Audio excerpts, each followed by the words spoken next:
Chapter 21. "How's the signal?" Prof asked through the earpiece. I raised my hand to my ear. "Good," I said.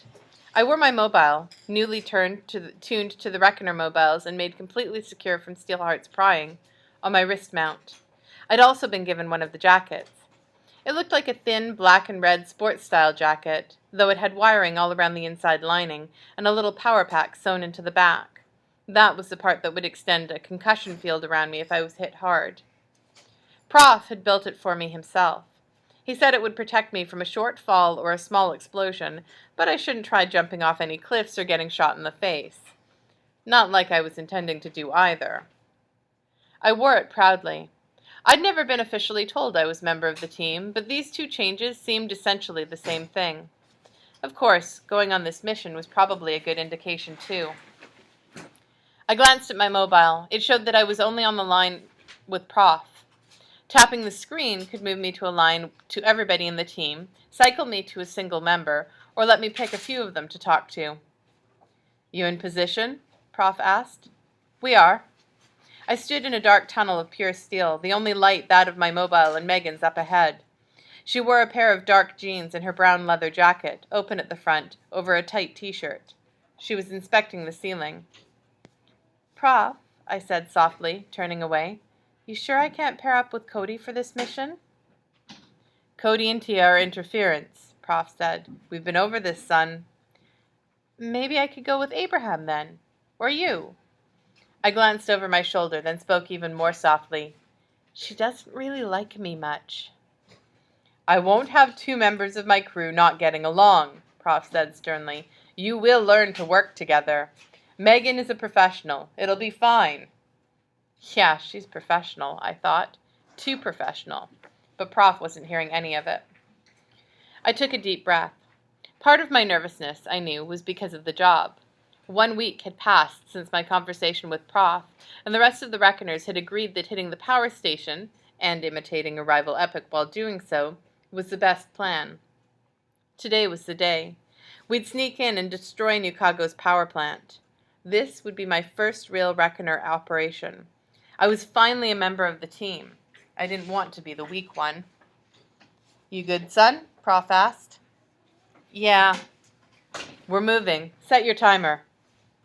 I set my mobile for a 10-minute countdown. Prof and Abraham were going to break in first on the other side of the station, where all the huge equipment was. They'd work their way upward, setting charges. At the 10-minute mark, Megan and I would go in and steal a power cell to use with the Gauss gun. Tia and Cody would come in last, entering through the hole Prof and Abraham had made. They were a support team, ready to move and help us extract if we needed to, but otherwise hanging back and giving us information and guidance. I took another deep breath. On the hand opposite my mobile, I wore the black leather tensor, with glowing green strips from the fingertips to the palm. Megan eyed me as I strode up to the end of the tunnel that Abraham had dug the day before during a scouting mission. I showed her the countdown. "You're sure you can do this?" she asked me. There was a hint of skepticism in her voice, though her face was impassive. "I've gotten a lot better with the tensors," I said. "You forget I've watched most of your practice sessions." "Cody didn't need those shoes," I said. She raised an eyebrow at me. "I can do it," I said, stepping up to the end of the tunnel where Abraham had left a pillar of steel jutting from the ground.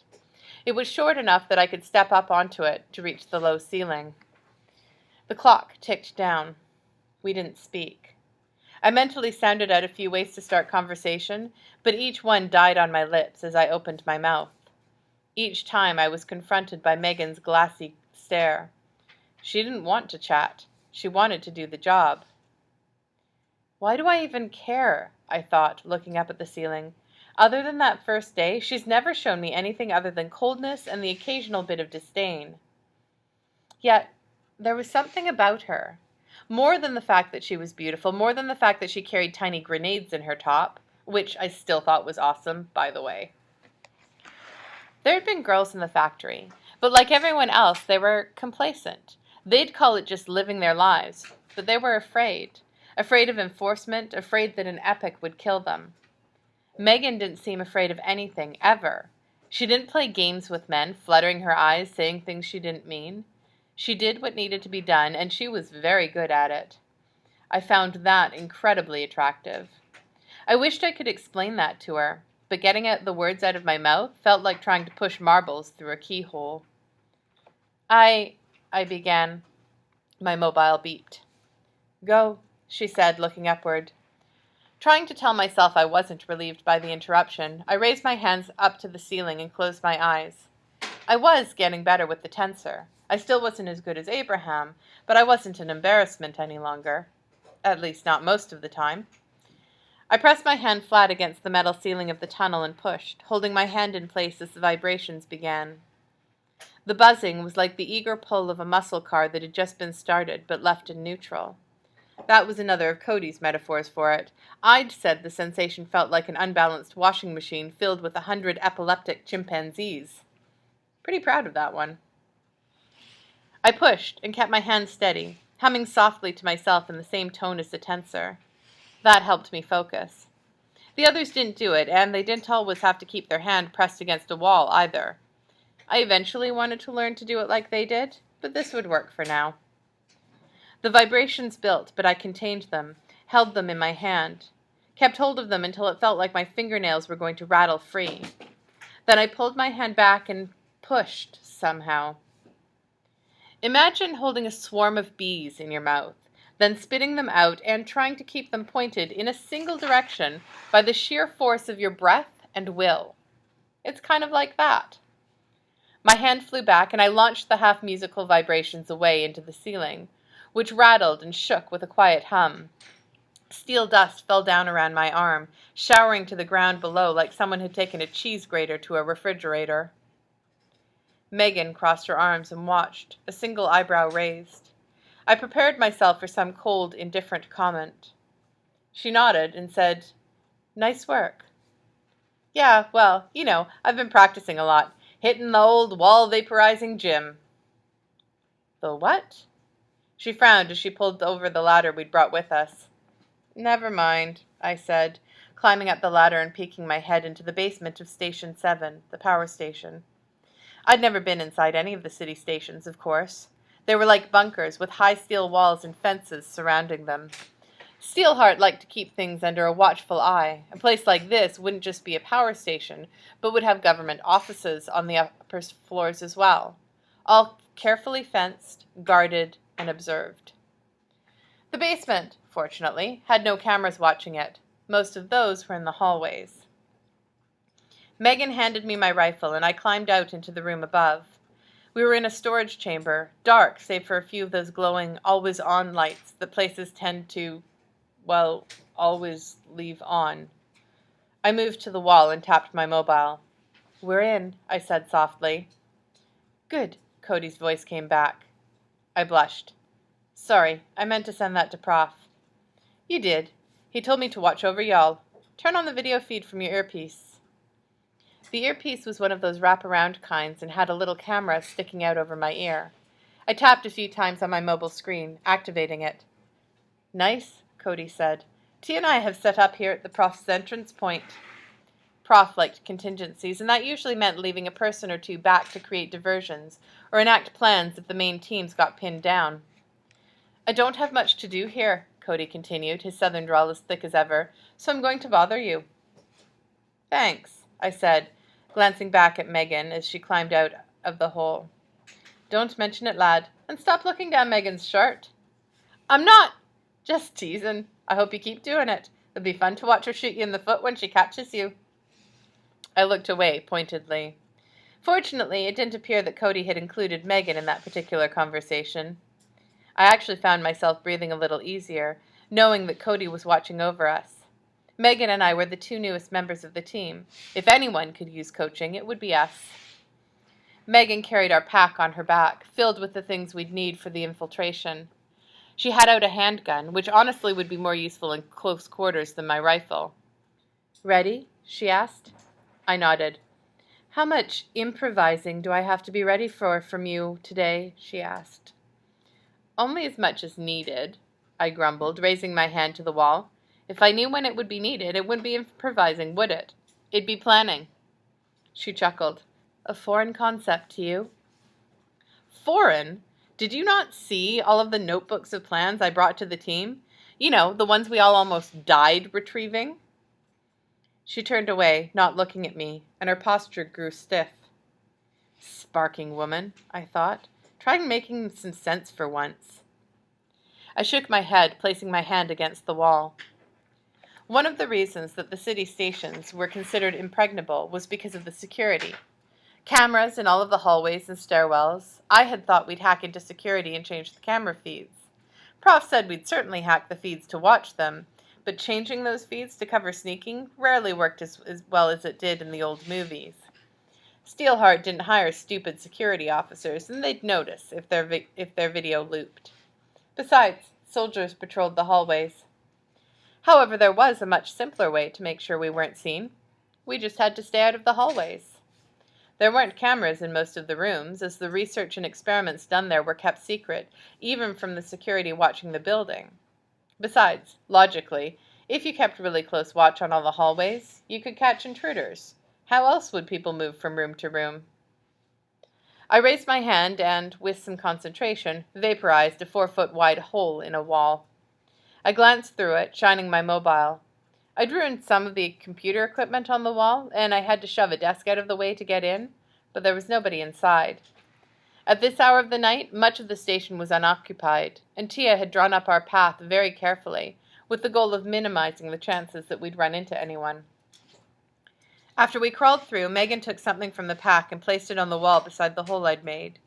It had a small red light that blinked ominously. We were to place explosive charges beside each hole we'd created so that when we detonated the building, it would be impossible to find out the tensors from the wreckage. Keep moving, Cody said.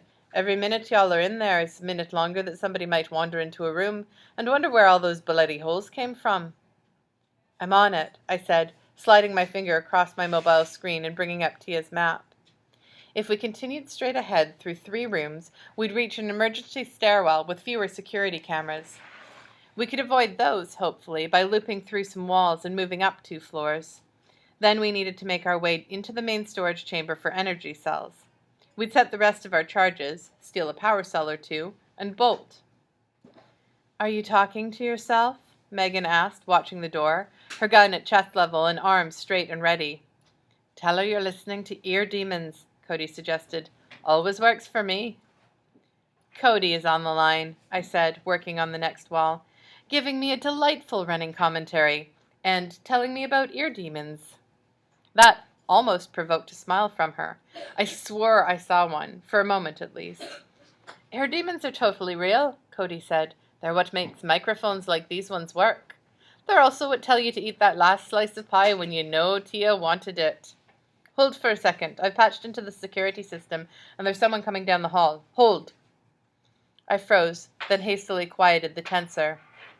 Yeah, they're entering the room next to you, Cody said. Lights were already on.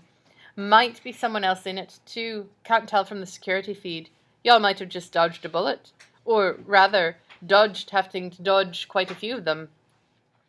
What do we do? I asked tensely. About Cody? Megan asked, frowning.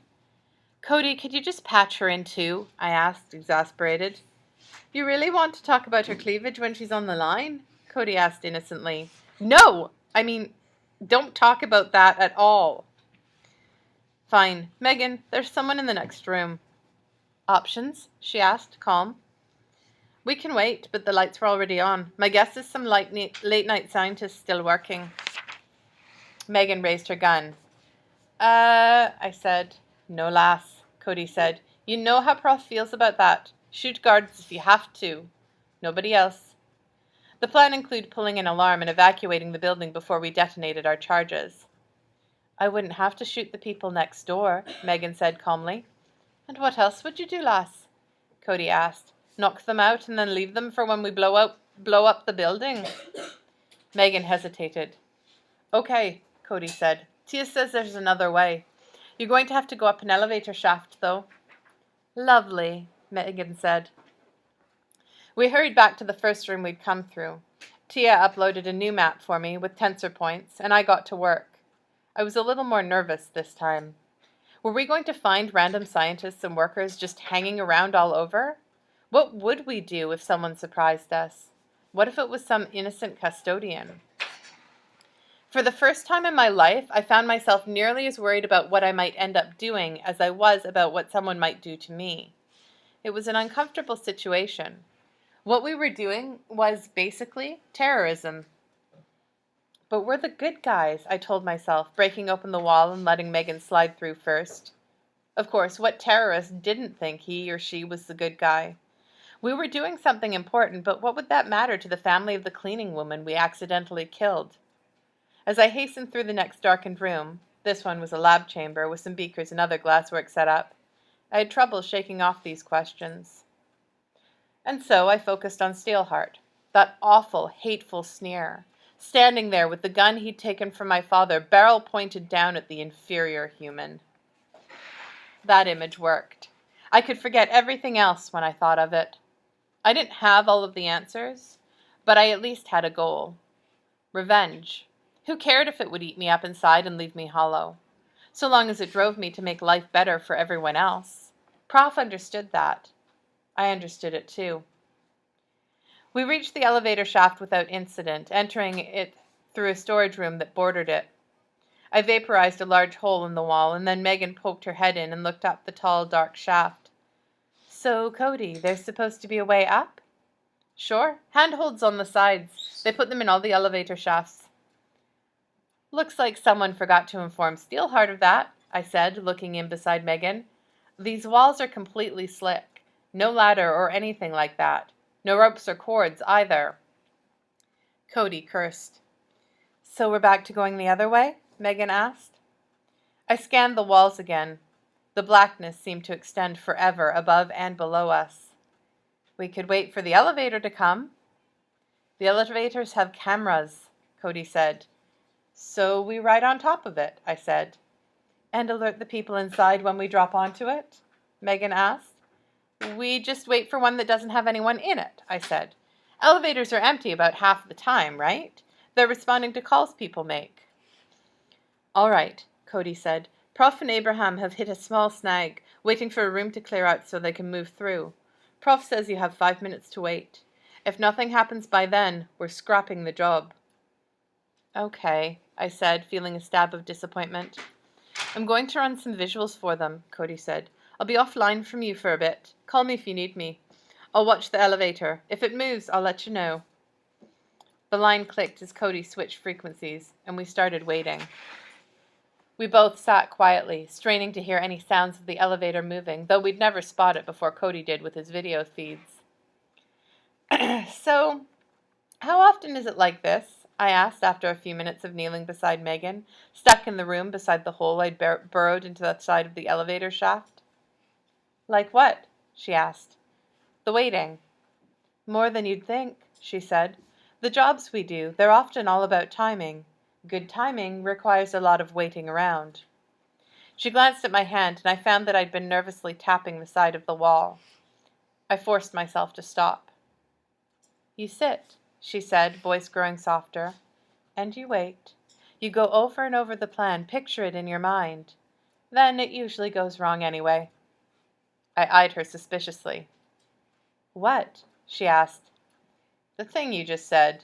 It's exactly what I think, too. So? So if something usually goes wrong, why are you always on my back about improvising? She grew thin-lipped. No, I said, it's time you leveled with me, Megan. Not just about this mission, but about everything. What is it with you? Why do you treat me like you hate me?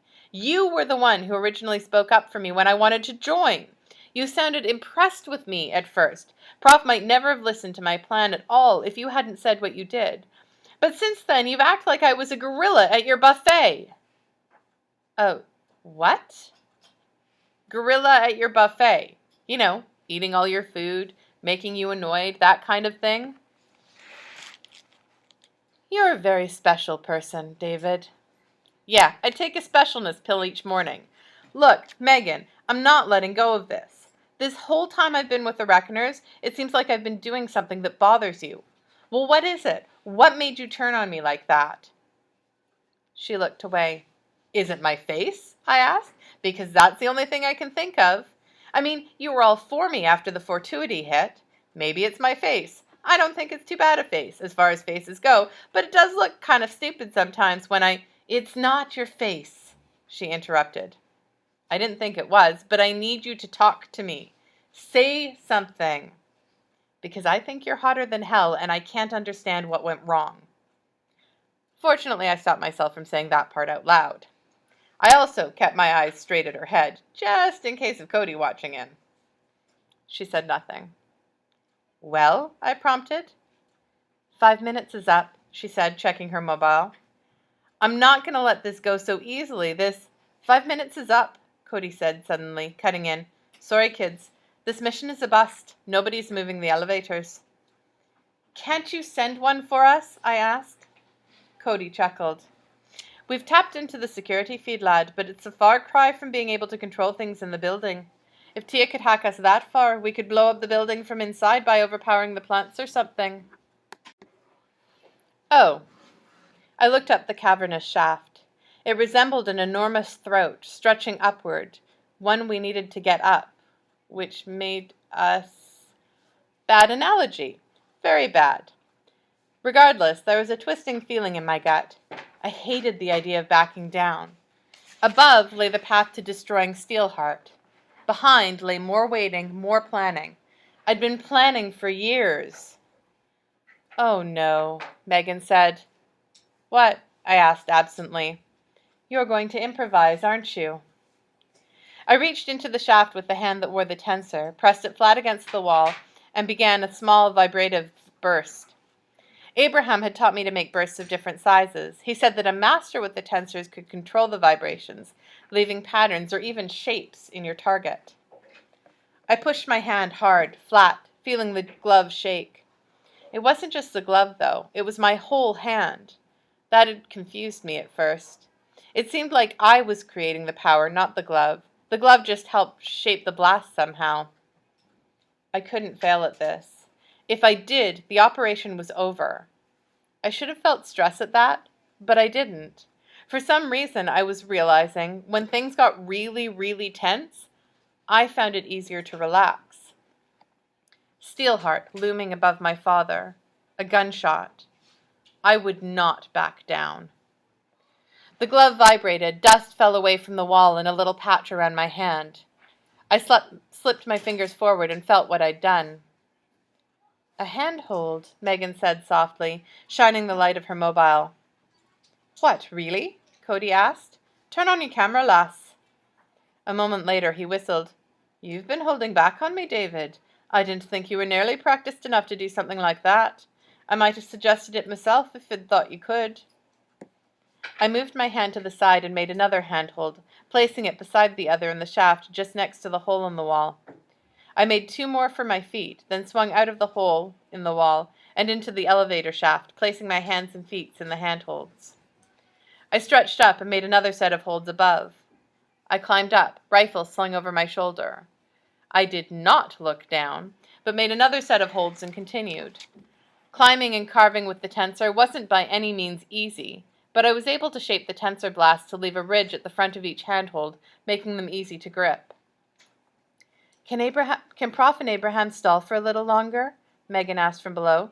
David seems to be working at a good clip, but it might take us about 15 minutes to get up. Tia's calculating, Cody said. Well, I'm going after David, Megan said. She sounded muffled. I glanced over my shoulder. She'd wrapped a scarf around her face. The dust from the handholds, she doesn't want to breathe it in. Smart. I was having a little trouble avoiding it, and steel dust did not seem like a smart thing to inhale. Abraham said tensor dust wasn't as dangerous as it seemed, but I still didn't think it would be a good idea, so I ducked my head and held my breath each time I made a new hole. I'm impressed, a voice said in my ear. Prof's voice. It nearly made me leap in shock, which would have been a very bad thing. He must have patched into my visual feed with his mobile and could see the images made by the camera on my earpiece. Those holes are crisp and well formed, Prof continued. Keep at it, and you'll soon be as good as Abraham. You might have already passed up Cody. You sound worried about something, I said between making handholds. Not troubled, just surprised. It needed to be done, I said, grunting as I pulled myself up past another floor. Prof was silent for a few moments. That it did. Look, we can't have you extract down the same route. It will take too long, so you'll have to go out another way. Teal will let you know where. Wait for the first explosion. Affirmative, I said. And David, Prof added. Yeah? Good work. I smiled, pulling myself up again. We continued at it, climbing up the elevator shaft. I worried that the elevator would come down at some point, though if it did, it should miss us by a few inches. We were on the side of the shaft where there should have been a ladder. They just hadn't installed one. Perhaps Steelheart has watched the same movies that we have, I thought with a grimace, as we finally passed the second floor. One more to go. My mobile clicked in my ear. I glanced at it on my wrist. Someone had muted our channel. I don't like what you've done to the team, Megan called up, her voice muffled. I glanced over my shoulder at her. She wore the backpack with our equipment in it, and her nose and mouth were covered with the scarf. Those eyes of hers glared at me, softly lit by the glow of the mobile strapped to her forearm. Beautiful eyes, peeking out above the shroud of a scarf, with a huge black pit stretching behind her. Whoa, I lurched woozily. Flaunt, she said, stay focused. You're the one who said something, I whispered, turning back around. What do you mean you don't like what I did to the team? Before you showed up, we were going to move out of New Chicago, Megan said from below. Hit fortuity, then leave. You made us stay. I continued climbing. But, just shut up and let me talk for once. I shut up. I joined the Reckoners to kill epics who deserved it, Megan continued. New Chicago is one of the safest, most stable places in the entire fractured states. I don't think we should be killing Steelheart, and I don't like how you've hijacked the team to fight your own personal war against him. He's brutal, yes, but he's doing a better job than most epics. He doesn't deserve to die. The words stunned me. She didn't think we should kill Steelheart? He didn't deserve to die? It was insanity. I resisted the urge to look down again. Can I talk now? I asked, making another pair of handholds. Okay, fine. Are you crazy? Steelheart is a monster. Yes, I'll admit that. But he's an effective monster. Look, what are we doing today? Destroying a power plant? And how many other cities out there still have power plants? She asked. Do you even know? I kept climbing. I grew up in Portland, she said. Do you know what happened there? I did, though I didn't say it. It hadn't been good. The turf wars between epics left the city in ruins, Megan continued, her voice softer now. There's nothing left, David. Nothing. All of Oregon is a wasteland. Even the trees are gone. There aren't any power plants, sewage treatment plants, or grocery stores. That was what New Chicago would have become if Steelheart hadn't stepped in. I continued climbing, sweat tickling the back of my neck. I thought about the change in Megan. She'd grown cold toward me right after I first talked about taking down Steelheart. The times when she'd treated me the worst had been when we'd been making breakthroughs, when we'd gone to fetch my plans, and when I'd found out how to kill Nightwielder. It hadn't been my improvising that had set her against me. It had been my intentions, my successes in getting the team to target Steelheart. I don't want to be the cause of something like Portland happening again, Megan continued. Yes, Steelheart is terrible, but he's the kind of terrible that people can live with. So why haven't you quit? I asked. Why are you here? Because I'm a reckoner, she said. And it's not my job to contradict Prof. I'll do my job, Nies. I'll do it well. But this time, I think we're making a mistake. She was using that nickname of hers for me again. It actually seemed like a good sign, as she only seemed to use it when she was less annoyed at me. It was kind of affectionate, wasn't it? I just wished the nickname hadn't been a reference to something so embarrassing. Why not super great shot? That kind of rolled off the tongue, didn't it? We climbed the rest of the way in silence. Megan turned our audio feed to the rest of the team back on, which seemed an indication that she thought the conversation was over. Maybe it was. I certainly didn't know what else to say. How could she possibly think that living under Steelheart was a good thing? I thought of the other kids at the factory, of the people in the understreets. I guessed that many of them thought the same way. They'd come here knowing that Steelheart was a monster, but they still thought life was better in Nukago than in other places. Only they were complacent. Megan was anything but that. She was active, incredible, capable. How could she think like they did? It shook what I knew of the world, at least what I thought I knew. The Reckoners were supposed to be different. What if she was right? "Oh, Sparks!" Cody suddenly said in my ear. "What?" "Y'all've got trouble, lad. It's—" At that moment, the doors to the elevator shaft just above, the ones up on the third floor, slid open. 2 uniformed guards stepped up to the ledge and peered down into the darkness.